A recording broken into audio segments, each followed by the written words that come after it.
Assalamualaikum warahmatullahi wabarakatuh. Perkenalkan, nama saya Rama Yuda Pratama dengan NIM 12011174436. Saya akan menjelaskan tugas 2 saya. Pertanyaan pertama ini, bagaimana melakukan evaluasi resiko dan jelaskan kaitannya dengan tugas-tugas atau tahap sebelumnya jika ada. Evaluasi resiko adalah mengambil keputusan pada resiko yang sudah dianalisis. Cara untuk melakukan evaluasi resiko dengan pertama, membuat risk matrix. Risk matrix ini dibuat pada tugas sebelumnya, tepatnya pada tugas minggu keempat. Risk matrix ini ditetapkan di awal, dan tujuannya agar tidak terjadi perdebatan saat rapat untuk pengambilan keputusan terhadap resiko-resiko. Yang kedua, memilih resiko-resiko yang bisa ditolerir dan tidak. Kemudian, melakukan keputusan pada resiko-resiko tersebut. Nah, pada tabel resiko yang sudah saya buat, yang pertama ada kode resiko. Saya ambil 3 resiko dengan kode R01, R02, dan R03. Yang kedua, restatementnya yang untuk R01, karena mesin kadang-kadang rusak, maka menghambat proses produksi sehingga tidak tercapainya target produksi. Likelihood ini sudah diambil dari tugas-tugas sebelumnya. Likelihood ini dengan nilai 4, severity dengan nilai 3, kemudian risk value-nya didapatkan 12 dengan cara 4 dikali 3. Kemudian risk levelnya masuk ke high. Decision-nya treatment atau ditoleransi, diambilnya treatment.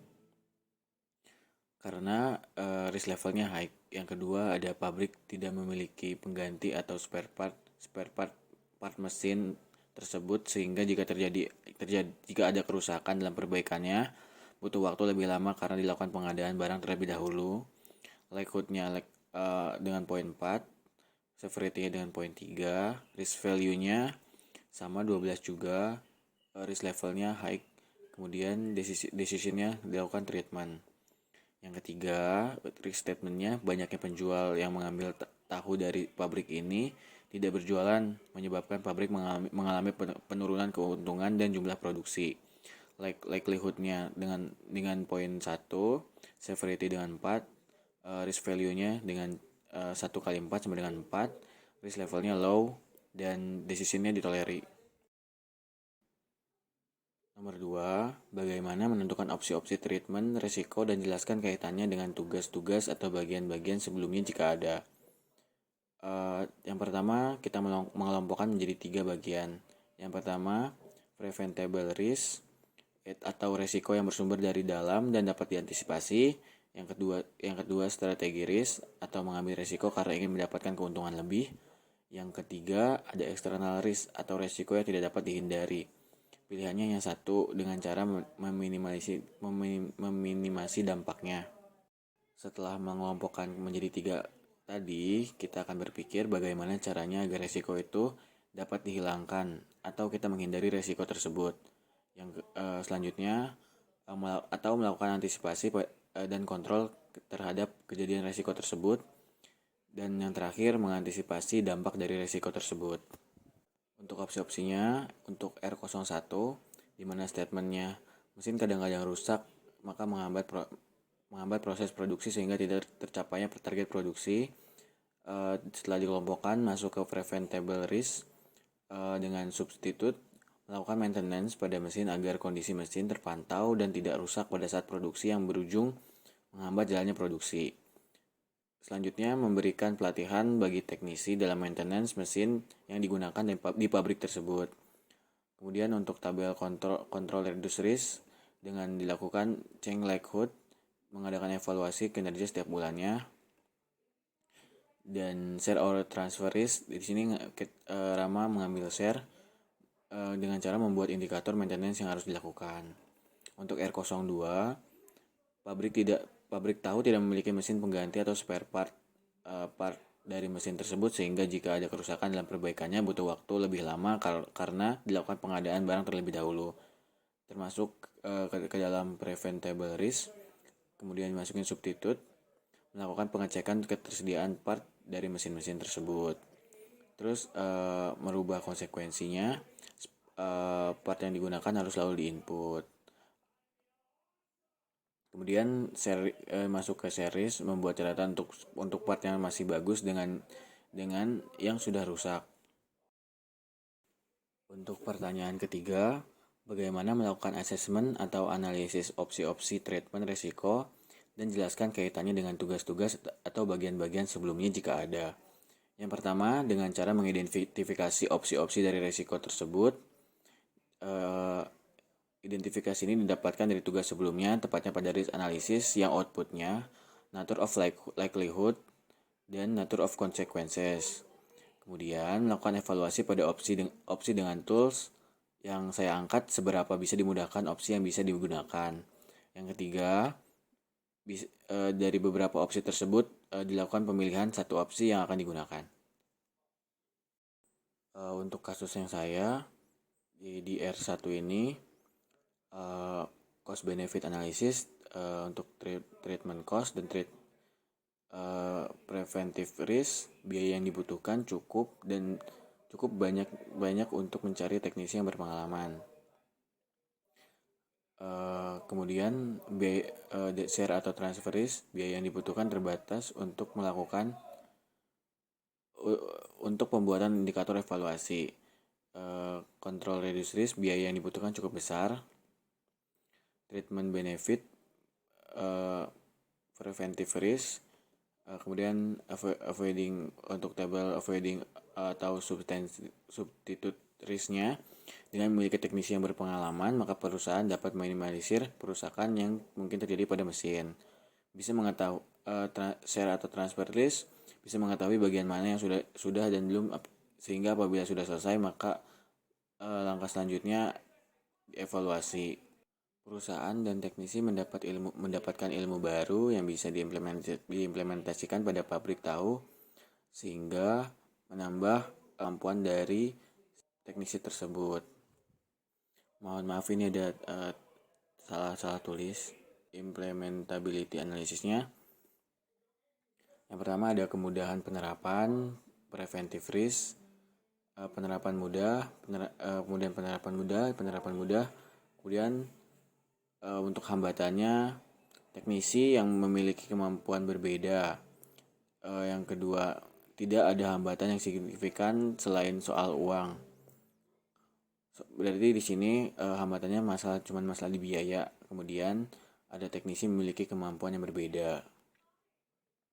Kemudian untuk kesimpulannya, biaya besar menambah teknisi yang berpengalaman.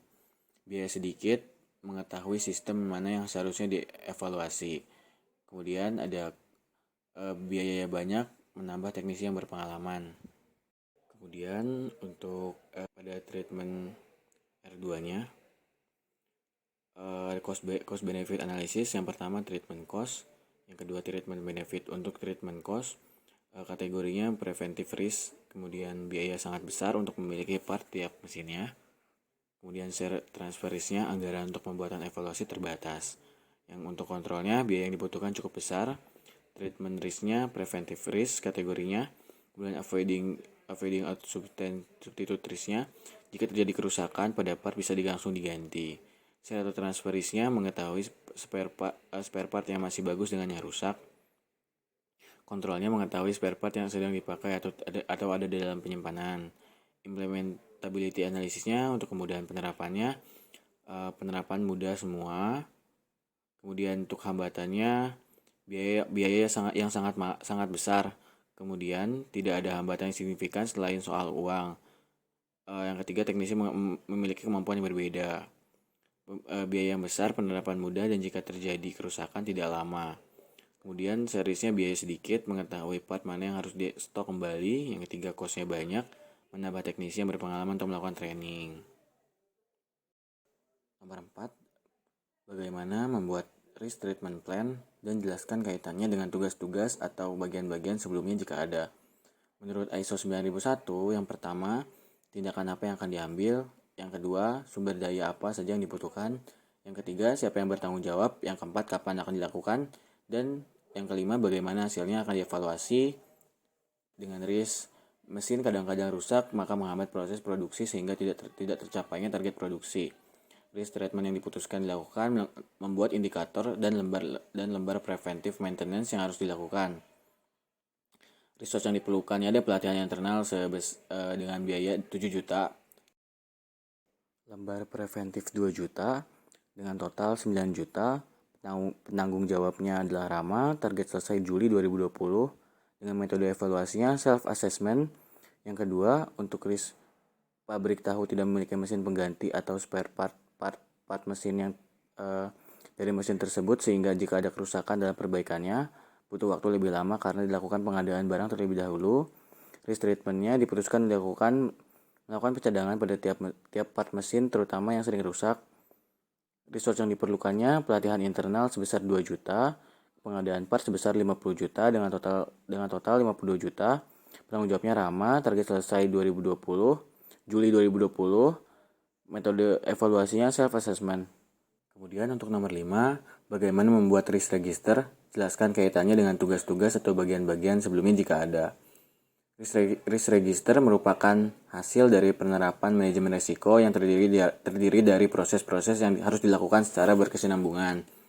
Nah, untuk risk register yang saya buat sendiri itu ada statement risiko, ada likelihood, ada severity, ada nilai risiko, ada tindakan risiko. Statement risiko yang pertama, mesin kadang-kadang rusak maka menghambat proses produksi sehingga tidak tercapainya target produksi. Likelihood-nya dengan level likely, kemudian skalanya 4, kemudian severity-nya dengan level moderate skala 3, nilai risikonya levelnya high dengan skala 12. Tindakan mitigasinya mencari teknisi yang berpengalaman, melakukan evaluasi pada mesin yang rusak, melakukan pelatihan, melakukan maintenance pada mesin. Tindakan kontingensinya membuat indikator lembar preventif maintenance yang harus dilakukan secara rutin. Kemudian statement risiko yang kedua, ada pabrik tahu tidak memiliki mesin pengganti ataupun spare part dari mesin tersebut, sehingga jika terjadi kerusakan, perbaikannya butuh waktu yang lama karena dilakukan pengadaan barang terlebih dahulu. Likelihood-nya dengan level likely dengan skala 4, severity-nya level moderate dengan skala 3, nilai risikonya level high dengan skala 12. Kemudian untuk tindakan risikonya, ini kebalik, harusnya tindakan mitigasinya melakukan pencadangan pada tiap part mesin, terutama yang sering rusak. Kemudian tindakan kontingensinya, proses penggantian atau pembenarkan mesinnya. Sekian presentasi dari saya. Wabillahi taufiq wal hidayah. Wassalamualaikum warahmatullahi wabarakatuh.